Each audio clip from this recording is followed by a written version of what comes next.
The first assembly of the winter season at Lyboth Wells was 3 hours old, and Beatrice Quennell had not yet been asked to dance. She stood near the cold end of the long room beside the tall window where the draught came through.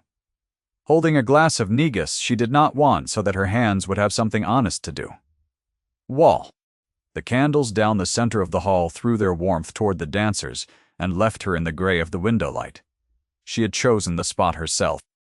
From there, she could watch her younger sister turn beneath the chandelier and not be in anyone's way. Across the floor, a knot of women in feathered headdresses leaned their heads together, and one of them, Lady Marjorie Thwaite, raised her fan a careful inch and spoke behind it to her companion. Beatrice could not hear the words. She did not need to hear them. She had grown able to read the shape of her own name in other women's mouths, the way a sailor reads weather in a sky that is not yet darkened. The fan tilted toward her. The companion's eyes flicked across the room, found her at the window, and slid away again as though they had touched something slightly unclean. "The elder Miss Quennell," Lady Thwaite said, and she did not trouble to lower her voice as far as courtesy required. 26, and still on her father's hands. Some flowers, my dear, are simply meant to go to seed. The companion laughed. It was a small laugh, quickly swallowed, the kind that costs nothing and lands like a stone. Beatrice turned her face to the dark window and looked at her own reflection, floating there over the frozen garden. And she made herself smile at it, gently, the way one smiles to keep a child from crying. Then she lifted the glass and drank, because a woman who is drinking cannot be seen to have heard. What none of them knew, what not one feathered head in that overheated room suspected, was that the survey which would shortly drain 4 flooded valleys and save half the tenant farms in the district had been finished in a cold glasshouse by the very woman they had set aside to go to seed. The Duke of Selnor knew it. He had not yet said so. He was standing at the far door with his gloves still on, and he had been watching the window for some time. Let me tell you how a woman comes to be left at the cold end of a warm room, because the room would never tell you itself.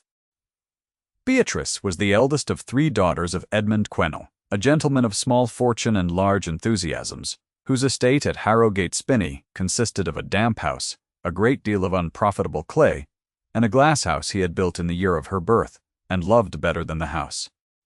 Her mother had died when Beatrice was 11, in the same winter that the youngest, the infant Sophronia, learned to walk. From that winter forward, the running of things had fallen to the eldest girl, by the simple logic that someone must do it, and she was nearest. She had learned the household accounts at 14. She had learned, at 15, why her father's hands shook over the rent ledger in October, and she had learned to keep her own hands steady over it, so that his might rest. She had learned the glass house, too, and that was the part the world never forgave her. A young woman might keep accounts in private, and no one the wiser. A young woman who knew the names of soils, who could tell a sickened leaf from a healthy one at 10 paces, who measured the fall of water across a field with a level her father had taught her to read, was a different and more troubling creature. By the time she was 20, she could draw a contour as cleanly as the surveyor in Lyboth town, and she did it without payment. And she did it well. And the district decided, without anyone ever quite saying it aloud, that there was something unmarriageable in a woman who would rather understand the drainage of a field than the disposition of a fan. Her father did not see it that way. He saw a daughter who finished what he began. In the last 3 winters of his strength, when the cough kept him to his chair, it was Beatrice who walked the wet acres with the chain and the staff, who came home with her hem black to the knee and her notebook full, who sat at the long table by one candle and reduced a day of mud to a page of figures he could read aloud and weep over for the cleverness of it. "You have your mother's patience and my eye," he told her once. "And between the two you have more than I deserved." She had kept that sentence the way other women kept a pressed flower in a book. She kept the notebook too, the small, calf-bound one with his initials worn pale on the cover, in the pocket of every gown she owned that had a pocket. Sophronia had grown up otherwise. Sophronia had grown up beautiful. There is no kindness in pretending the 2 sisters were the same, and the world merely unjust in its sorting. Sophronia at 18 had a high, clear laugh and a way of tilting her chin that made men forget their errands. And she had been told from her cradle that this was her fortune and her work, and she believed it, and she was not wrong to believe it, for the world had arranged itself to make her right. Between the sisters there was no open war. There was something quieter and harder to name, a long, unequal weather, in which one girl was sunshine, and the other was the steady gray light by which accounts are kept. The middle sister, Harriet, had married a curate 2 years before and gone to live in Somerset, and her letters arrived monthly, full of small joys and smaller economies, and Beatrice answered every one and did not say in any of them that the house was failing. The clay would not drain. 3 wet autumns in a row had rotted the wheat in the low fields, and the rents that did not come in were rents that could not be paid out, and the mortgage on the spinney sat in a drawer in Liboth and grew heavier each quarter day. Beatrice knew the exact figure. She carried it the way she carried the notebook, close, and told no one. It was Lady Thwaite who had arranged the present invitation, and Lady Thwaite who had made plain its purpose. She was the widow of a baronet and the unappointed governor of every assembly within 15 miles. A woman who managed the marriage market of the district, as another might manage a poultry yard, with an eye to bloodlines and an eye to her own consequence. She had taken up Sophronia as a project. A beautiful girl from a decayed family, advanced by the right patroness, reflected handsomely on the patroness.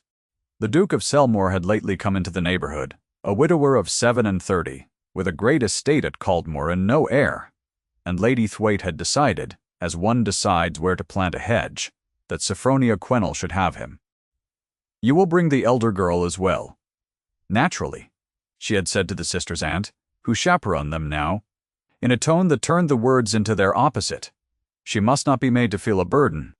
We will find her a quiet chair where she may be comfortable and out of the press." So Beatrice had a quiet chair, and the cold end of the room, and the window. She did not resent the window. The garden beyond it was white with the first hard frost, and she could see the dark shapes of the kitchen herbs she had advised the inn's cook to plant in the autumn, and she thought with the small private satisfaction that was nearly all the satisfaction left to her, that the rosemary had taken well against the south wall. The Duke had arrived late, and without ceremony. Beatrice had not seen him enter. She became aware of him only as a change in the room's attention, a turning of heads toward the door, like grass toward a wind, and when she looked, she saw a tall man in a dark blue coat standing very still while Lady Thwaite advanced upon him with Sophronia in tow. He bowed correctly, he said the correct things. His face, Beatrice thought, had the stillness of a man who has learned that stillness is cheaper than speech, a face that gave nothing and therefore could not be taken from. He had gray eyes, the color of the frost outside, and a jaw that did not soften when Sophronia laughed her high, clear laugh at whatever Lady Thwaite had primed her to say. He danced once with Sophronia. He did it as a man pays a toll, courteously and without lingering, and when the set was done he returned her to her aunt and did not ask for a second. Lady Thwaite's smile thinned by a degree that only a watcher at the gray window would have measured. Beatrice measured it. She turned back to the window before anyone could catch her at the sum. She did not see him cross the floor. She felt the room change again, that same turning of grass, and then there was a darkness at the edge of her vision that resolved into the dark blue coat, and the Duke of Selmore was standing before her with the candle light at his back so that his face was in shadow. "Miss Quennell," he said. He had her name correct, the elder which no one troubled to get correct. "You are not dancing." "I am keeping the window company, your grace," she said. "It is the only thing in the room more out of fashion than I am, and we have come to an understanding." Something moved at the corner of his mouth and was gone. It was not quite a smile. It was the place where a smile would be in a man who had forgotten the way. "You are the daughter who walks the fields," he said. It was not a question. "I have seen your father's name on a survey of the Caldmore low ground. Edmund Quennell. The work was good, better than good. I have paid 4 guineas for worse from a man with letters after his name." Beatrice's hand tightened on the cold glass. The survey of the Caldmore low ground was 3 winters old. Her father had taken the commission and been too ill to walk it, and she had walked it for him, every chain of it, in the February sleet. And she had drawn it at the long table by the one candle. And her father had signed it because the world would not have paid for a survey signed by a girl. "My father had a good eye," she said carefully. "He had a good eye," the Duke agreed, watching her. And he had been dead, I think, some weeks before that survey was lodged. It was lodged in March. He was buried in January. I read the parish stone when I rode through your village last month. He let the silence sit. He did not press it. I do not ask you to tell me anything, Miss Quennell. I only wished you to know that I had read it, and that I knew what I was reading. For the second time that evening, Beatrice turned to the dark window, and this time it was not to hide that she had heard. It was because her eyes had stung suddenly and without permission, and she would not let this still cold man see the eldest Miss Quennell weep at a window over a kindness she did not know how to hold. He did not ask her to dance. She understood later that he had known better than to ask. That a man asking the cold end of the room to dance turns the woman into a charity and the dance into a scandal, and that he had spared her that with the same care he had used in naming her correctly. He spoke to her instead about the fall of water across clay, and whether a system of buried stone drains might carry off in a season what the open ditches let stand, and whether the new tile pipes from the works near Bridgewater were worth their carriage. She answered him. She forgot the window.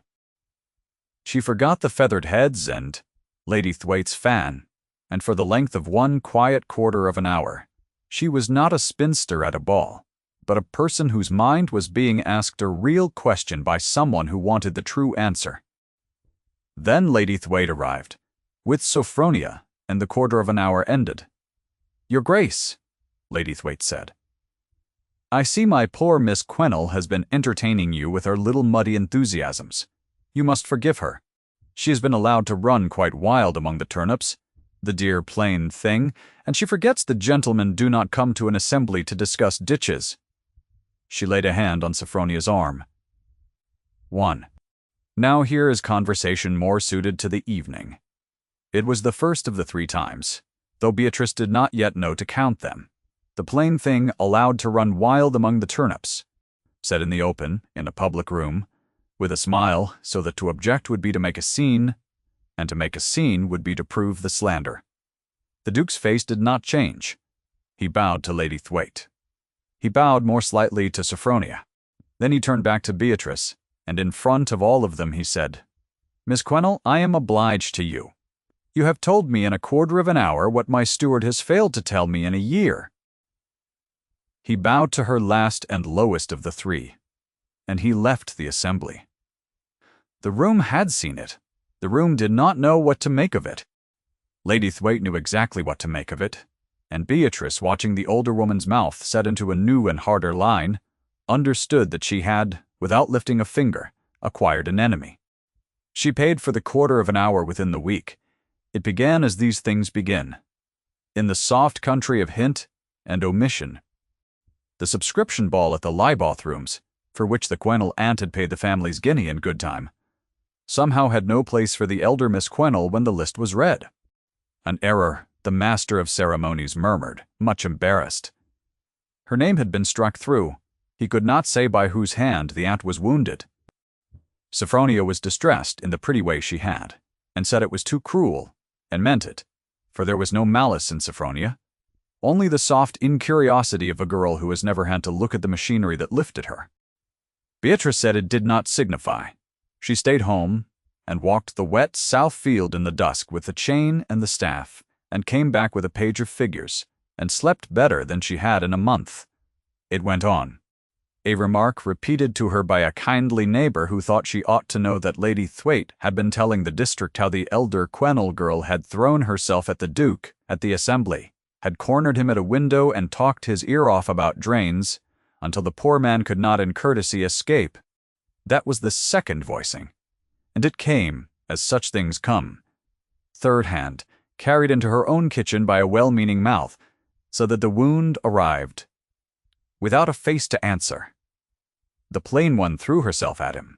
The neighbor, a farmer's widow named Mistress Coombe, who had known Beatrice's mother, told it sitting at the kitchen table with her bonnet in her lap and her eyes wet, plainly grieved to be the bearer of it, turning her wedding ring round and round on her swollen finger. "I would not have come," she said, "only I could not abide that you should walk into church on Sunday, and be the last to know what they have made of you behind your back. Your mother was good to me, when my Tom was took. I owed you the telling of it, however poor a gift." Beatrice heard it out. She thanked the old woman for the trouble of it, and filled her hands with a jar of the rosemary salve for her husband's chilblains and a paper twist of dried thyme for her chest, and walked her to the gate with an arm about her shoulders, and waved her down the lane until the Ben took her. Then she went back inside, and shut the door, and stood for a while with her back against it, and the kitchen was very quiet, and the fire ticked in the grate, and she did not weep, because weeping was a thing she had given up the way one gives up a luxury one can no longer keep. The Duke came to Harrogate Spinney 11 days after the assembly. He came on horseback, without a steward, on the kind of grey afternoon when the light over the clay is the colour of pewter. And he found Beatrice in the glass-house with her sleeves turned back, and her hands in a tray of seedling stock. She did not hear the gate. She heard the glass-house door, and turned, and there he was, filling it, with the cold coming in around him and his hat in his hand. "They told me at the house I should find you here," he said. He looked about the glass-house, at the staged trays, at the rows of labeled pots, at the careful order of the place, and something in his stillness shifted, the way ice shifts on a river before it goes. "My wife had a glass-house," he said. "She never once went into it. I had it built because the great houses had them. She thought the smell of earth coarse." He had not meant to say it. Beatrice saw that he had not meant to say it, saw the small tightening at the corner of his eyes. That was a man catching himself a sentence too late. She did not fill the silence with sympathy. She wiped her hands on her apron, and asked him whether the buried stone drains had been laid yet at Caldmore, and the relief that crossed his face was so plain that she had to look back down at the seedlings to spare him. He came in out of the cold, and stood among the trays, as though he had been given leave to do a thing long forbidden, and he asked her the name of the small grey-leaved plant on the third shelf, and she told him it was the rosemary she struck from cuttings each autumn, that it took best from the old wood, that her mother had taught her the trick of it the summer before she died. He listened to all of it. He listened the way most men of his rank listen to nothing, as though the answer were owed his full attention and not merely his patience, and when a draught caught the candle and the flame leaned, he moved without thinking to shield it with his bare hand, and Beatrice saw the small white scar across the back of that hand and did not ask. And he did not say. She gave him a sprig of the rosemary at the gate when he left, pressed into his glove without a word, because it was the only thing in her keeping that she could afford to give a duke. He carried it home. She did not know that. She would not learn it until the spring. When she found it dried and flat between the leaves of the survey, he kept on his desk, in the place where another man might have kept a portrait.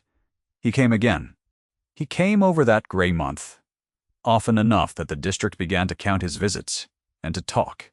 He came with a roll of estate maps under his arm and spread them on the long potting bench and asked her where the water went. She showed him. She walked the Caldmore low ground with him in her father's old boots, with the chain looped over her shoulder, and she set the staff in the soft places, and read the fall of the land aloud, while he wrote it down in a hand as plain as her own. He was not a man who flattered. He was a man who, having found a mind that matched the question in his own, could not by temperament afford to pretend he had not. Once, when she traced for him on the map the line a master drain must take to carry the Four Valleys water clear to the Lyboth brook, he was silent so long that she thought she had erred, and when she looked up his grey eyes were on her face and not the map at all. "My late wife was chosen for me," he said, in the level voice he used for the hardest things. "She was beautiful and she was suitable, and the whole county approved the match. And we were strangers in the same house for 9 years, and when she died of a fever, I grieved that I had never once made her happy, and could not even truly say I had known her. I had decided I would not marry again. A man may be very certain of a thing, Miss Quennell, until the ground shifts under him. He rolled the map. He did not look at her while he rolled it. I find the ground has shifted. She should have been glad. The eldest Miss Quennell, 26, and on her father's hands, had just heard a duke say a thing no man had ever come close to saying to her. And the gladness was there, a warmth rising in her like the first heat of a fire newly caught. Under the gladness, lower and colder, was the thing her whole life had taught her. She knew what she was. She knew what the district said. She knew that a man of his rank, who married the muddy spinster of a mortgaged house, would be laughed at in every drawing room from Liboth to the capital, and that the laughter would not stop at him, that it would reach her and her aunt and Sophronia's last small chance, and that he would tire of it as men tire of weather, and that she would be left having had for one season the thing she most wanted, which is the cruelest position a careful woman can be placed in. "You honor me, your grace," she said, and she heard her own voice go flat and careful as the survey, "more than I have any way to answer. I think you have mistaken the pleasure of being understood for something. It is not. You are lonely, and I am useful.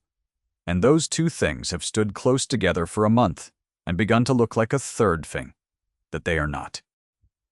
When the drains are laid, you will not need the survey, and you will go back to Caldmore, and you will be glad you did not do a thing the world would never let you forget." He looked at her for a long moment. Then he inclined his head, the still cold man, and he said, "You may be right," in a voice that gave nothing, and he rolled the rest of the maps and rode away in the pewter light. And Beatrice stood in the glass house among the seedling stock and understood that she had got exactly what she had asked for, and that it had the taste of ash. Here is a thing worth pausing on before the worst of it comes. The careful woman who refuses the good thing because she cannot believe it will last is not a fool. She is a woman who has been taught by every winter of her life that hope is the most expensive thing she can buy. Watch her now and remember it. She has just sent away the one man who saw her. And she did it to spare herself a larger grief, and she will pay for that economy too. The blow came at the Caldmore ball. The Duke gave it, as the new lord of the district was expected to give a great entertainment in his first winter, and the whole neighborhood came, and the Quennell sisters with their aunt among them, for not even Lady Thwaite could keep the family of the man's own surveyor from his door without showing her hand. The great hall of Caldmore blazed. Beatrice came in her best gown, the soft green one, 3 seasons old, that her mother had worn before her, and she took a chair at the side, and resolved to watch Sophronia dance, and to be glad of the rosemary, and to ask nothing of the evening at all. Lady Thwaite had prepared the evening with care. She had not been idle in the grey month. She had watched the Duke's grey mare go up the spinny lane and counted the hours it stood at the gate, and she had built, from those hours, a structure to bring the eldest Quennell girl down so far that no Duke would stoop to lift her, and she sprang it at the height of the ball, in the full blaze of the candles, with the whole district to witness. She did it through a letter. She had it carried in and given to the Duke openly, at the top of the room, an anonymous letter in a clear round hand, and she stood by while a footman delivered it, and watched his face as he read, and then she spoke, sweetly into the hush her own arrangement had made. "Your Grace, I would not for the world distress you, and I had hoped to spare you this. Yet a hostess has her duties.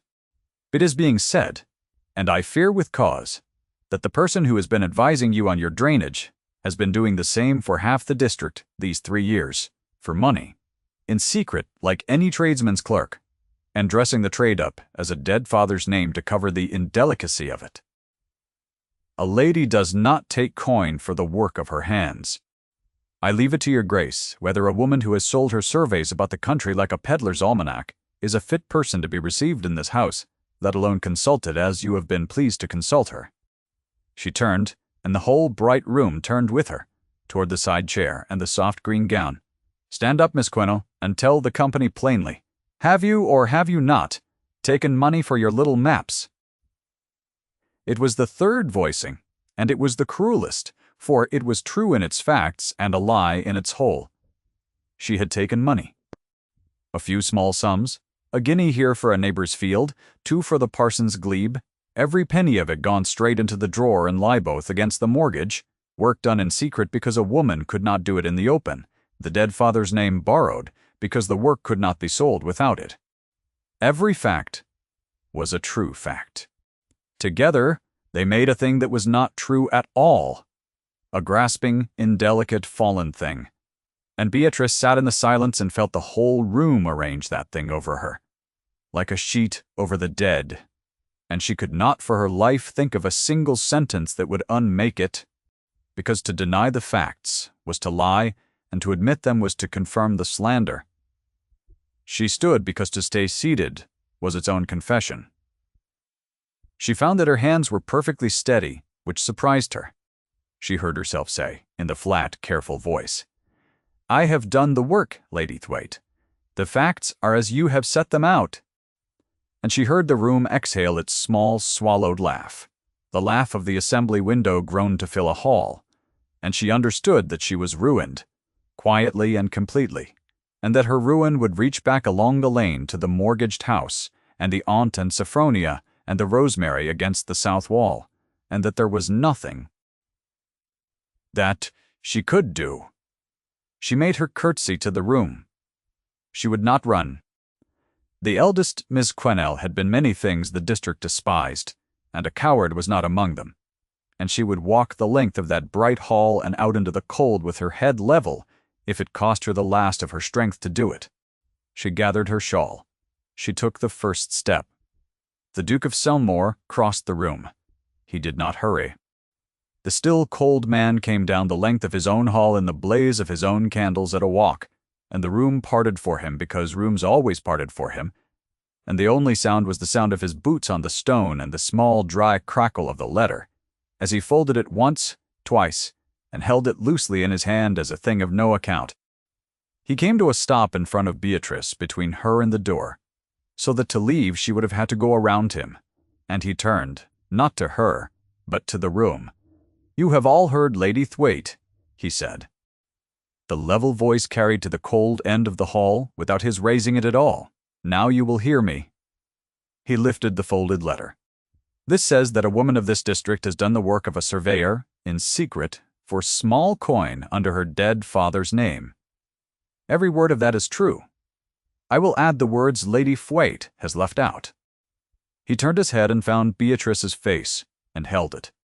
"The master drain that will carry 4 flooded valleys clear to the Libolth Brook, that will dry the low ground half of you farm, and have not been able to crop for 3 wet years, that will be worth £1,000 a year to this district before the decade is out, was surveyed and drawn by this woman, walking the clay in February sleet, for nothing. Lady Thwaite's own tenants at Marfield stand in water to this day. They will stand dry by next Michaelmas because of the line this woman traced on my map.